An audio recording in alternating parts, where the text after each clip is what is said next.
My name is Abbas Hararwala, and rarely do you see pro forma and fun in the same sentence. So I'm going to try to make it fun, but no promises. Uh, so as Sean alluded to, it's definitely encouraging that the city is trying to create an enabling policy environment for the development of multiplex housing. But at the end of the day, it's important to recognize that the onus and the responsibility of creating multiplex housing lies with the private sector. And for the private sector to be incentivized to take on these projects, they need to be compensated for the risk and, frankly, the effort that they put in to carry out these projects. Hence, it's important to understand the numbers and the returns associated with multiplex housing.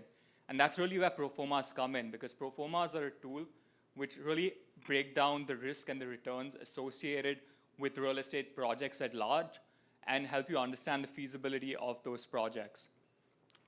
Before I jump in, a quick introduction about myself. I forgot to do that.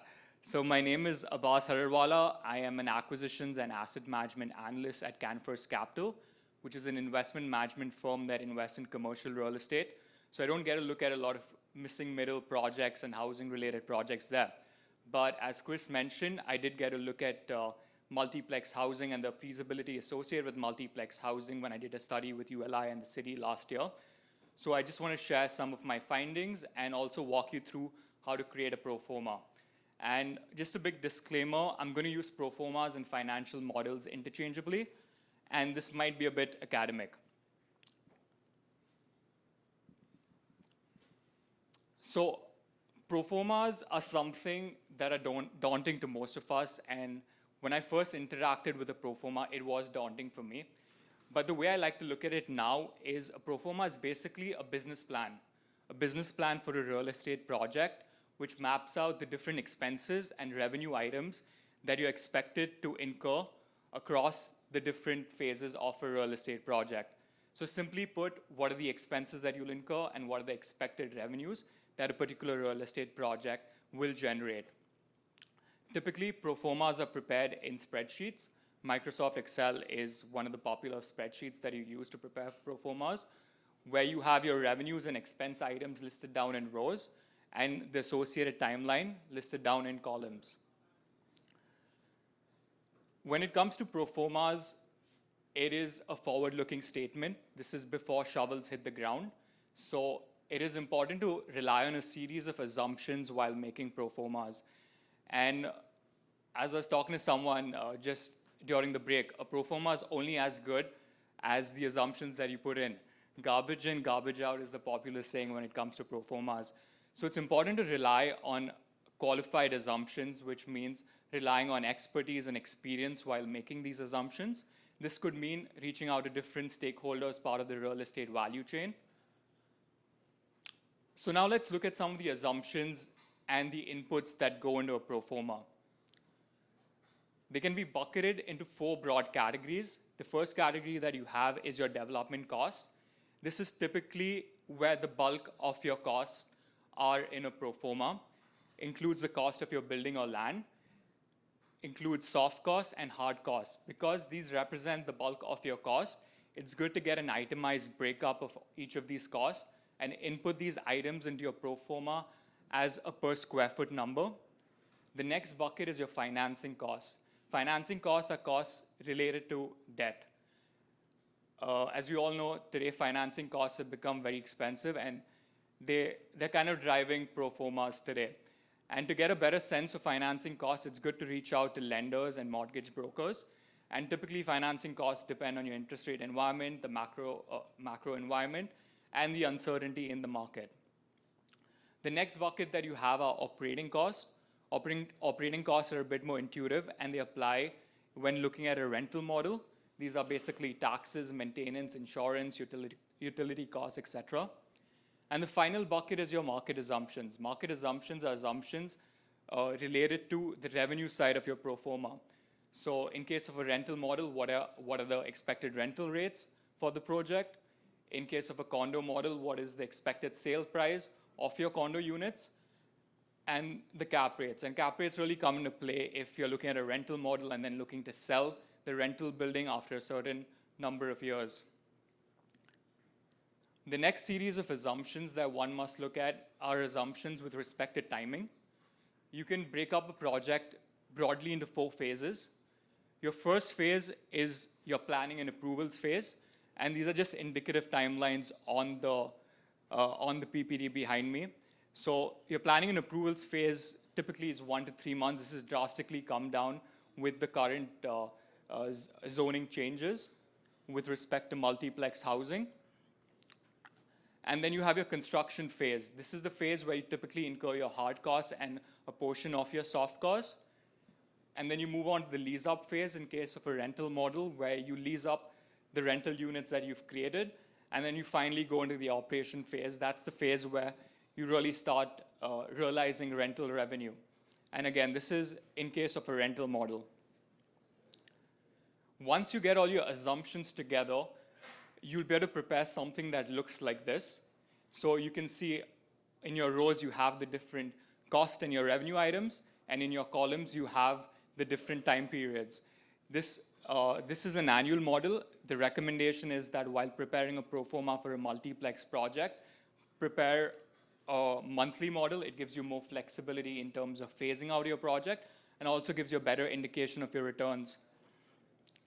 One thing about a pro forma is when you look at it, it kind of gives you a sense of what the project is going to look like. So just by looking at the numbers, I can tell that in year 1, I am purchasing the property for $1.5 million.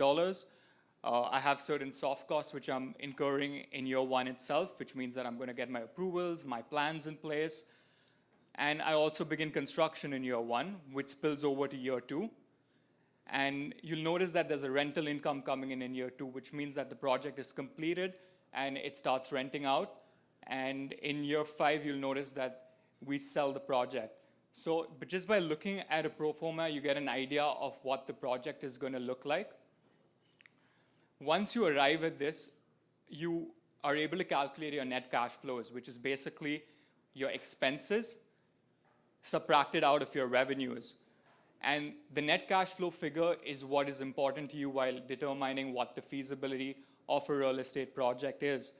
With the net cash flow numbers, you can calculate the different profitability metrics like your IRR, your equity multiples, and your developer's profit. So based on your mandate as a developer or an investor, you will look at different return metrics to determine if that project is feasible for you or not.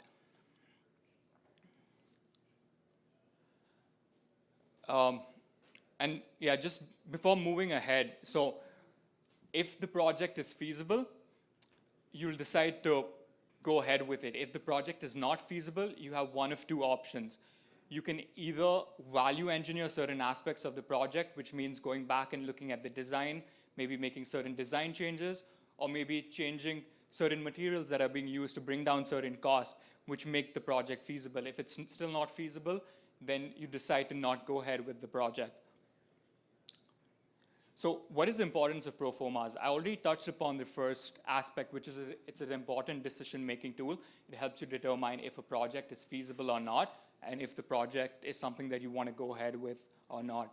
The second thing which I find interesting is it helps you organize information about the project.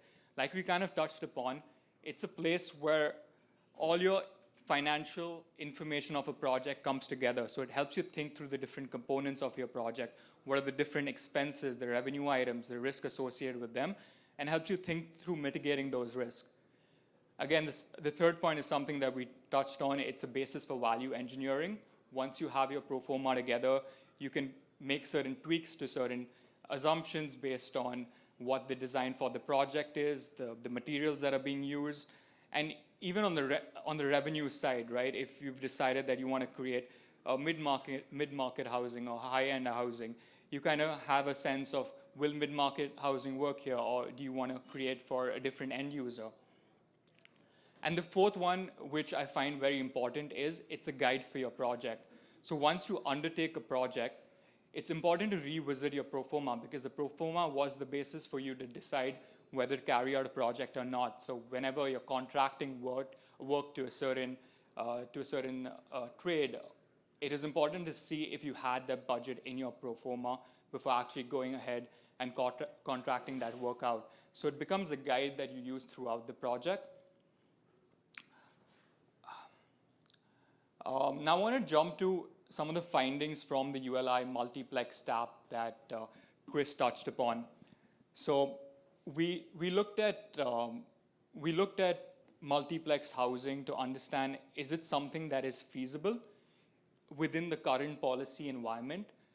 And one of the findings of the project, and I mentioned this already to a gentleman that I met, and he didn't like the answer. So is multiplex feasible?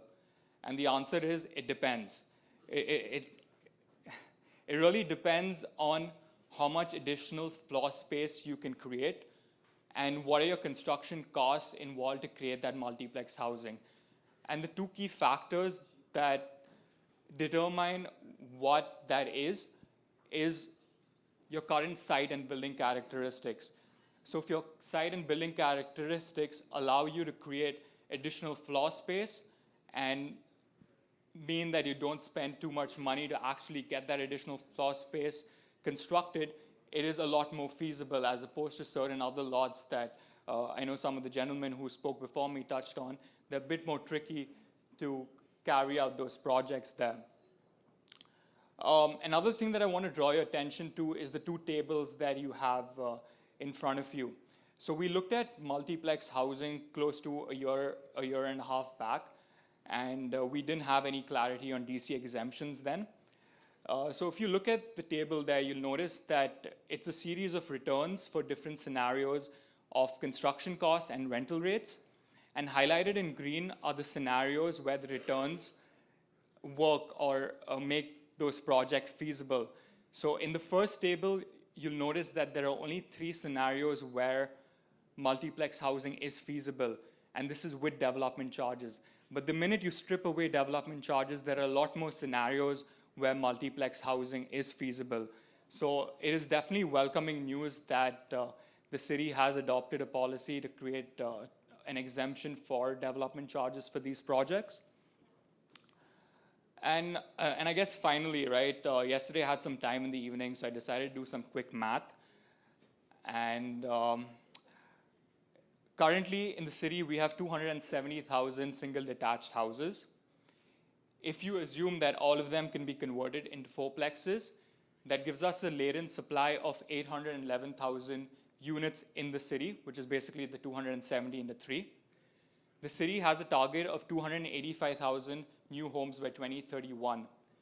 So just by converting 35% of these single detached homes into fourplexes, you can achieve the target of new homes in the city just through multiplex alone.